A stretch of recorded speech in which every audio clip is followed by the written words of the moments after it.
Narito tayo ngayon upang matunghayan ang nakakakilig, napaka-sweet at talaga namang napaka-trending na istorya ni Kalingap Tata at Ate Marjo.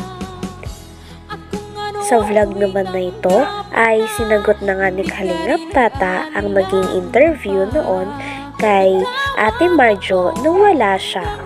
Nasagot naman niya ay kinonfirm niya din na magkakaroon na nga ng tambalan na Marta, Marjo at Kalingap Tata. Sa tambalan naman na ito ay sabi ni Kalingap Tata ay dapat talaga nilang abangan sapagkat may mga scene na talagang pinaghahandaan ni Kalingap Tata, kaya naman nagpapa-abs daw siya sapagkat sabi din ni Ate Marjo ay more abs pa daw. Kaya naman ang kanyang workout ay ginagawa niya na nga every morning at talagang pinaghahandaan niya na ang nalalapit na pagtatambalan nila. Sinabi din ni Ate Marjo sa nakaraan na vlog na sana daw mag-ingat si Kalingap Tata, kaya naman nakarating din ito kay Kalingap Tata at sinabi niya na talagang mag-iingat daw siya sapagkat excited na sila sa magiging tambalan nila. Kaya nararapat lamang daw na abangan daw ng mga manonood sapagkat may mga sobrang nakakakilig na eksena ang gagawin nilang dalawa doon. Nasabi din niya doon bro na kailangan mo daw magpalaki ng abs. Uy, yun nga, grabe pinaghirapan nga bro. Every morning, evening ako nag-abs workout. Gusto ko pag magkita kami ay labas na yung abs ko. Yung six pack baga. Gusto ko ilabas ko na makita niya. Kasi may ano kami, eksena kami na nakauban. Uy, grabe, kakaiba yan ah. Mukhang Abangan nila. kahit ako excited ako dyan ah.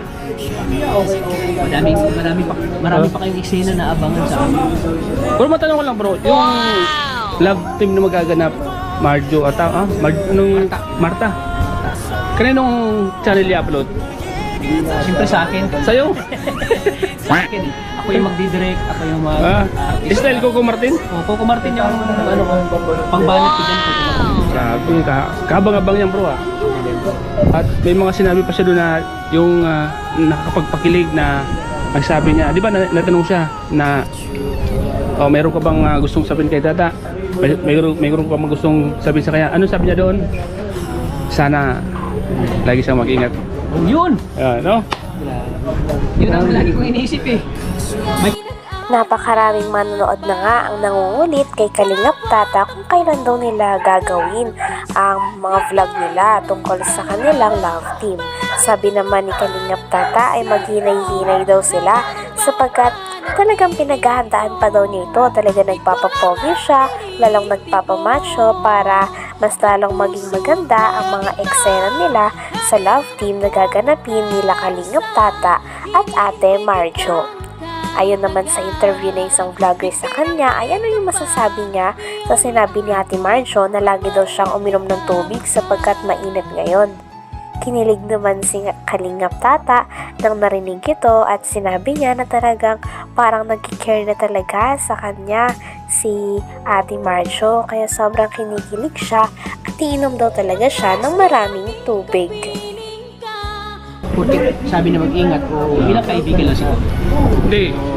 Yung mga tanong ko sa kanya doon talagang parang Ay grabe bro. pang level A. Kasi may tatlong kategory yan. A, B, C. Pang level A yung mga tanong ko sa kanya. Tapos yung mga tanong na sagot ko sa akin, pang level B. Oh, grabe. Oh. No? Nakaiba yung tanong ko. Natawa na lang siya doon eh. Pero ano, may mali ba akong sinabi doon? Wala naman. Okay naman yung mga tanong ko. Talagang ano talaga, yung para sa akin na ano siya. Para sa'yo, yung para sa'yo, lahat ng ginawa para sa'yo. Lahat ng ginawa mo ay gusto mo na mapalapit siya sa akin. Yun, tama yun. Lahat ng sinabi ko doon talagang Kung sinabi ay para sa'yo yun bro. tumpak yun na. Tumpak yun. At siyempre yung mga manonood natin, nag-aabang sila. Ay grabe, nag-aabang na yung manonood natin. Kailan daw gagawin? Sabi ko, wag hintay lang kayo kasi nagpapagwapo pa ako. Mahirap naman punta tayo, madungis yung natin. Hindi ka nais-nais. Ano ba? Isip na tayo. Anong masasabi mo doon sa sinabi niya na kailangan mo magpa-abs? Saka inom ka daw maraming tubig kasi mainit ngayon. Ano masasabi mo doon? Oo, siyempre inom tayo kasi mainit yan eh. Sinabi ba ganyan yun ah? Malapit na kasi yung summer kaya Ayon pa nga kay Kalingap Tata ay talagang matagal na nga siyang single sapagkat bihira lamang daw siya magkagusto sa isang babae. Ngunit nung nakita niya daw si Ate Marjo, talagang parang nabihag ang kanyang puso.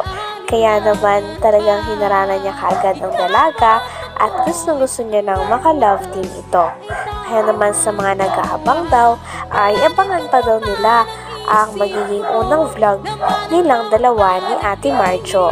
Dahil for sure, napakarami daw nakakakilig ng mga scene at marami daw talaga silang aabangan dahil si Kalingap Tata din ang magdadirect nito at sa channel din ni Kalingap Tata i-upload ang kanilang mga vlogs at mga nakakakilig na videos. Sa tagal mong naging single bro, baka ito na yung tamang babae para sa'yo. Ano masasabi mo doon? Siyempre kung kalobin mo ng Panginoon, pag kalobin mo ng Panginoon na ibigay sa atin ng babae para sa atin ay tanggapin natin. Yan ay pagpasalamatan.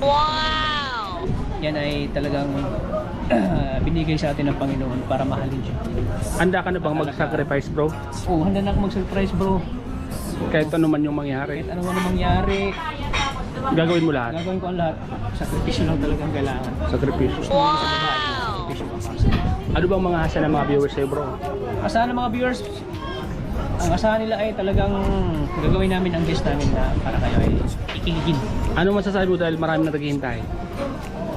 Sa mga marami naghihintay dyan, abangan nyo po.